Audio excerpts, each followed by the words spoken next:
out here are the eyes of night, and in there, no living eyes can see us.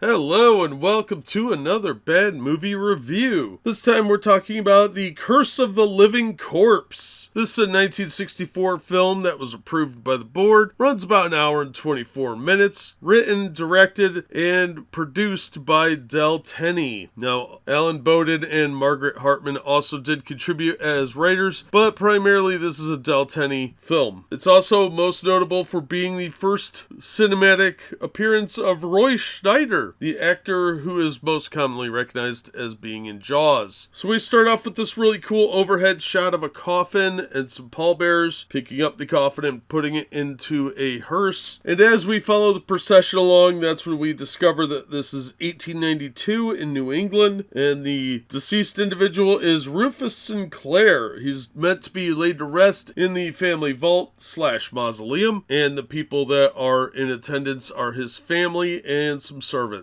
Of course, everybody gathers at the house for the reading of the will, and his lawyer pulls out this giant piece of paper that looks like a treasure map and tells everybody what they're getting, which is pretty much nothing right now. The servants get a minor little compensation, but the family has to follow the strict guidelines of the will, and they've already partly violated that because they were supposed to leave him unattended for 5 days to make sure he was dead, so that he didn't, jump up and suddenly come out of a coma like a bad TV show. So that rule was broken. They were supposed to have torches lit in the vault, but they didn't do that either. There were a few other things that were sort of skipped over or they cut corners on because they just didn't care. But those are stipulations of the will for their inheritance. It's also quite clear that Rufus was not particularly popular with the members of the family. This is a very dysfunctional family. They all have problems. One son's an alcoholic, another one is a really vain philanderer, and his widow is kind of her own piece of work as well. We learn that his son Bruce is fooling around with one of the servants and possibly his brother's wife. So it's kind of makes sense that the members of the family aren't going to follow these rules, and Rufus probably knew that anyway. But he did put stipulations in the will, not just of what he wanted them to do, but of the consequences of that. It says in the will that he will make them suffer their worst phobias, and everybody has a different one. Somebody's afraid of fire, somebody's afraid of drowning, one of the sons is very vain, etc. Now, because they're supposed to complete certain tasks before they can get their inheritance, that means that everything has to go through the lawyer, which means there's no money. It also seems that Bruce has either a gambling problem or a spending problem because he has creditors that he has to pay. No one else in the family has any money, but his mother does tell Bruce that she left a diamond brooch on Rufus's grave, and it's a scene we saw early on in the film. So Bruce leaves to check that out, taking his servant / mistress along with him, and of course they have to fool around, but somebody did come out of the crypt, which kind of contradicts part of the big reveal at the end, but we'll get to that in a minute. So we do have somebody running around that seems to have come from the crypt. So Bruce and his special servant lady decide to make out and then go back to the house with this diamond that he is obviously hoping to pawn, and he's like, we should go back separately. So instead of having her go first, he's like, you wait here in this creepy crypt with no lights as I make my way back to the house. And she goes along with that. They do explain quite a bit for how the killer is getting around. Is there secret passageways? And they use a lot of kind of standard gothic horror cliches. He's able to see through the eyes of a painting, and of course we have the secret passage, and they even have quicksand, which is pretty fun how that comes into play. And when the first person gets killed, Bruce's first impulse is not to be like, oh my gosh, we have to lock everything down. No, his first impulse is to hide the body, and he ropes somebody else into helping him. It's crazy. And of course things go horribly wrong for everybody involved. And none of these people are particularly likable except for the lawyer, and I think it's the lawyer's daughter, Deborah. They're probably the only really innocent people in this. Everybody else is kind of a scumbag. It's fairly easy to convince everybody that Rufus is still alive alive, because they really start to kind of question what's happening, and his body does end up appearing to be missing from the coffin. So the movie does a pretty good job of portraying that story well, and they do an interesting effect where you get kind of the standard gothic horror static scenes, but then when you see the killer actually doing something, it's more of a shaky hand camera with some different lighting, so there's a little more experimental filmmaking at play when the killer is on his way to killing someone or just even being on camera. And I think that kind of works because it gives it a bit more of a dramatic feel. Now, unfortunately, there are a few technical issues that I have with this film, and that is there's a scene where a door gets locked, but the killer couldn't have really done that from where he was at, so he couldn't be in two places at the same time, because he locks the door and is immediately behind a coffin across from the door, and that just doesn't really work out. Plus, the key lock is a regular lock, but on the inside it's a skeleton key lock, and they have a skeleton key outside even though it's a regular lock, so just kind of run with that, I suppose. Also, it's very obvious that the actor that was portraying the killer in the costume is a completely different body type than the person that's revealed to be the killer. From the roundness of their face to their body type and their walk, completely different. Not to mention the age difference. And that's because the director played the role of Rufus the living corpse. In the scene where you see what is supposed to be Rufus rising from the grave couldn't have been possible for the killer that's revealed, because they're shown in a different area at the same time, like right before that scene takes place, so that scene is completely extraneous. We saw the body in the coffin at the beginning of the film, but if that wasn't Rufus rising from the grave, then who came out of the coffin and why? So the person that's revealed to be the killer couldn't have been in two places at the same time when the coffin was opened, because they're supposed to be somewhere else. So regardless of that, overall, it's a pretty fun film. Robert Milli is really good as Bruce. He does this great performance as this sort of Clark Gable type actor, and he's very stoic and self-assured and also very, very vain, and he pulls it off really well. Roy Scheider does a great job as well, and Margaret Hartman did a great job. All around, this is a pretty solid film. There are a few things, minor inconsistencies and goofs that are in there, but it really shouldn't detract from the story. Sure, the killer looks like the Shadow with a sword cane, but it's still a pretty fun film. And the fact that they actually follow through on the way some of the people die was really cool effect too. It was just a fun narrative. This was a surprisingly good film that if you saw it at a drive-in or at the theater, you'd probably have a pretty fun time. And I think it's worth tracking down. Now, as we saw previously with Tenney's work, he does do pretty fun horror films, because Horror at Party Beach was a surprisingly good film considering what they had to work with. And this one also looked like it was a fairly low budget film made with a handful of locations, but to the best effect possible. I did find it weird that the actor that played Seth had to be replaced when they showed the body of that actor, because he didn't want to be in a specific location where the body's found. So they used a totally different actor, and you don't really notice because they just say the guy's name and you kind of roll with it. But if you're paying attention, you'll notice that. Now, as far as plot points go, you get to see partial plot. It's mostly side plot, but that sequence is often edited out. So if you see the bathroom scene with the bathtub, that sequence is often cut up quite a bit. You get to see part of a cheek and part of a side boob, but that's it. You don't see full-on nudity. But as I said, a lot of versions of this were released without all of that scene there. It was heavily edited to hide that little bit. Even though for 1964 that may have been pushing kind of the line, it still isn't showing anything that you wouldn't see on like broadcast TV these days. So I'm going to go ahead and recommend this despite the lack of plot. For a black and white film, you do get a lot more than you should expect, but the violence level is pretty tame. The gore is almost non-existent, and despite a few flaws, it is a really good story and it's pretty fun. It's very well paced, I thought, and the dialogue was pretty sharply written. The only things that really annoyed me in the film were the policemen were kind of bungling idiots, and that was supposed to be for, I guess, comic effect, but it doesn't really work. It's just kind of irritating. But they're not in there for the majority of it, and they're just sort of throwaway characters that are kind of added in for some sort of humor element. So worth checking out if you like gothic horror, and it's got a really cool title on top of that. But some of the experimental camera shots really make it worthwhile. You get these awesome overhead shots and some really good gothic lighting that really add to the film quite a bit. So if you get a chance, I would say definitely check this one out. It was a surprisingly fun film. But that's going to do it for this episode. Thank you so much for listening and supporting the channel. If you enjoyed the episode, please hit the like button and don't forget to subscribe so you don't miss future reviews. And as always, we hope to see you on the next one.